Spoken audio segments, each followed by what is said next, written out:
नमस्कार दोस्तों, स्वागत है आपका आपके अपने चैनल धार्मिक दर्शन में। करवा चौथ हिंदू धर्म के प्रमुख त्योहारों में से एक है, जो कार्तिक मास के कृष्ण पक्ष की चतुर्थी तिथि को रखा जाता है। करवा चौथ को विवाहित पति पत्नी के दाम्पत्य जीवन में मधुरता लाने वाला और संबंधों को अधिक मजबूत बनाने वाला त्योहार माना जाता है।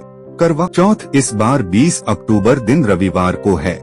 आज सुहागिन महिलाएं पति की दीर्घायु के लिए दिन भर निर्जला व्रत कर, शाम को चांद को अर्घ्य देकर और छलनी से पति का चेहरा देखकर व्रत तोड़ेंगी। इस दौरान शाम को पूजा के समय करवा चौथ की कथा पढ़ी और सुनी जाती है। बिना कथा के पूजा अधूरी मानी जाती है। आज की इस सुंदर व्रत कथा का श्रवण करके अपने पति की लंबी उम्र के लिए वीडियो को लाइक करें और कमेंट में मां करवा की जय जरूर लिखिएगा। तो चलिए श्रवण करते हैं करवा चौथ की पहली व्रत कथा। करवा चौथ की कहानी के अनुसार देवी करवा अपने पति के साथ तुंगभद्रा नदी के पास रहती थीं। एक दिन करवा के पति नदी में स्नान करने गए तो एक मगरमच्छ ने उनका पैर पकड़ लिया और नदी में खींचने लगा। मृत्यु करीब देखकर करवा के पति करवा को पुकारने लगे। करवा दौड़कर नदी के पास पहुंची और पति को मृत्यु के मुंह में ले जाते हुए मगर को देखा। करवा ने तुरंत एक कच्चा धागा लेकर मगरमच्छ को एक पेड़ से बांध दिया। करवा के सतीत्व के कारण मगरमच्छा कच्चे धागे में ऐसा बंधा कि टस से मस नहीं हो पा रहा था। करवा के पति और मगरमच्छ दोनों के प्राण संकट में फंसे थे। करवा ने यमराज को पुकारा और अपने पति को जीवनदान देने और मगरमच्छ को मृत्युदंड देने के लिए कहा। यमराज ने कहा, मैं ऐसा नहीं कर सकता क्योंकि अभी मगरमच्छ की आयु शेष है और तुम्हारे पति की आयु पूरी हो चुकी है। क्रोधित होकर करवा ने यमराज से कहा, अगर आपने ऐसा नहीं किया तो मैं आपको शाप दे दूंगी। सती के शाप से भयभीत होकर यमराज ने तुरंत मगरमच्छ को यमलोक भेज दिया और करवा के पति को जीवनदान दिया।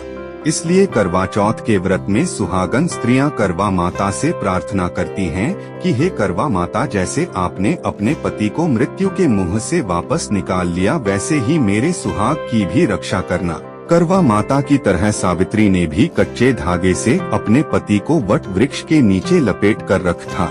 कच्चे धागे में लिपटा प्रेम और विश्वास ऐसा था कि यमराज सावित्री के पति के प्राण अपने साथ लेकर नहीं जा सके। सावित्री के पति के प्राण को यमराज को लौटाना पड़ा और सावित्री को वरदान देना पड़ा कि उनका सुहाग हमेशा बना रहेगा और लंबे समय तक दोनों साथ रहेंगे।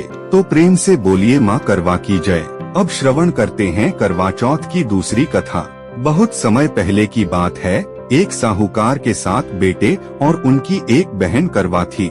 सभी 7 भाई अपनी बहन से बहुत प्यार करते थे, यहाँ तक कि वे पहले उसे खाना खिलाते और बाद में स्वयं खाते थे।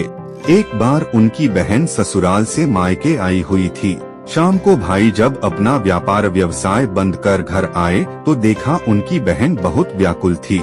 सभी भाई खाना खाने बैठे और अपनी बहन से भी खाने का आग्रह करने लगे, लेकिन बहन ने बताया कि उसका आज करवा चौथ का निर्जल व्रत है और वह खाना सिर्फ चंद्रमा को देखकर उसे अर्घ्य देकर ही खा सकती है। चूंकि चंद्रमा अभी तक नहीं निकला है, इसलिए वह भूख प्यास से व्याकुल हो उठी है।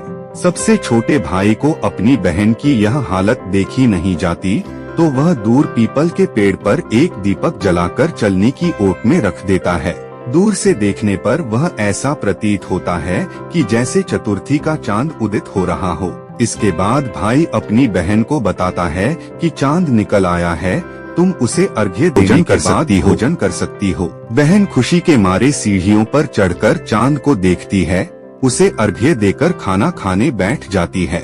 वह पहला टुकड़ा मुंह में डालती है तो उसे छींक आ जाती है। दूसरा टुकड़ा डालती है तो उसमें बाल निकल आता है और जैसे ही तीसरा टुकड़ा मुंह में डालने की कोशिश करती है तो उसके पति की मृत्यु का समाचार उसे मिलता है। वह बहुत ही हताश और दुखी हो जाती है। तब उसकी भाभी उसे सच्चाई से अवगत कराती है कि उसके साथ ऐसा क्यों हुआ। करवा चौथ का व्रत गलत तरीके से टूटने के कारण देवता उससे नाराज हो गए हैं और उन्होंने ऐसा किया है।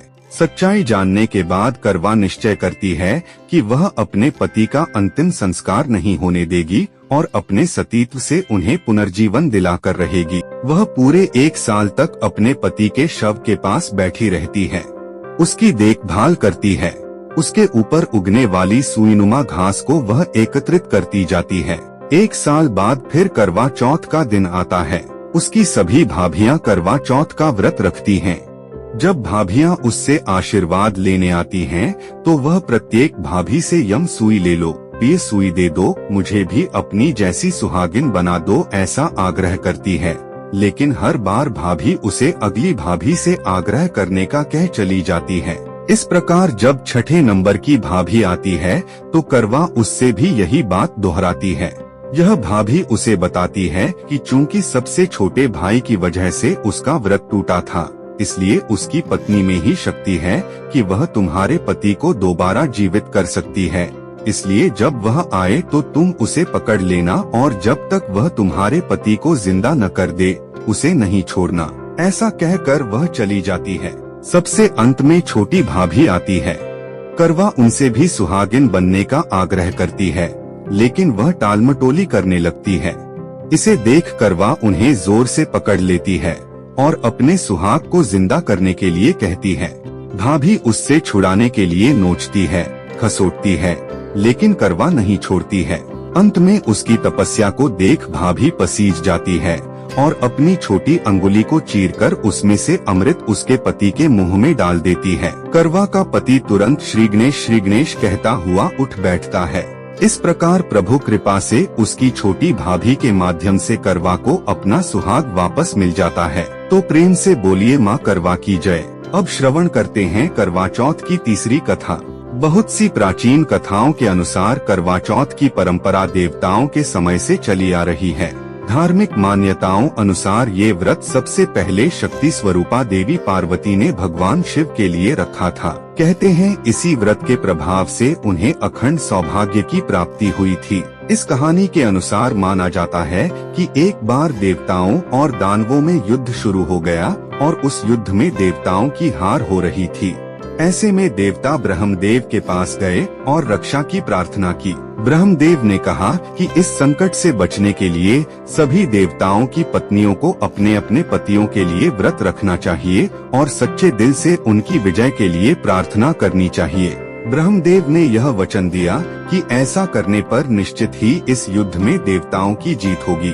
ब्रह्मदेव के इस सुझाव को सभी देवताओं और उनकी पत्नियों ने खुशी खुशी स्वीकार किया। ब्रह्मदेव के कहे अनुसार कार्तिक माह की चतुर्थी के दिन सभी देवताओं की पत्नियों ने व्रत रखा और अपने पतियों यानी देवताओं की विजय के लिए प्रार्थना की। उनकी यह प्रार्थना स्वीकार हुई और युद्ध में देवताओं की जीत हुई। इस खुशखबरी को सुनकर सभी देव पत्नियों ने अपना व्रत खोला और खाना खाया। उस समय आकाश में चांद भी निकल आया था। माना जाता है कि इसी दिन से करवा चौथ के व्रत की परंपरा शुरू हुई। तो प्रेम से बोलिए माँ करवा की जय।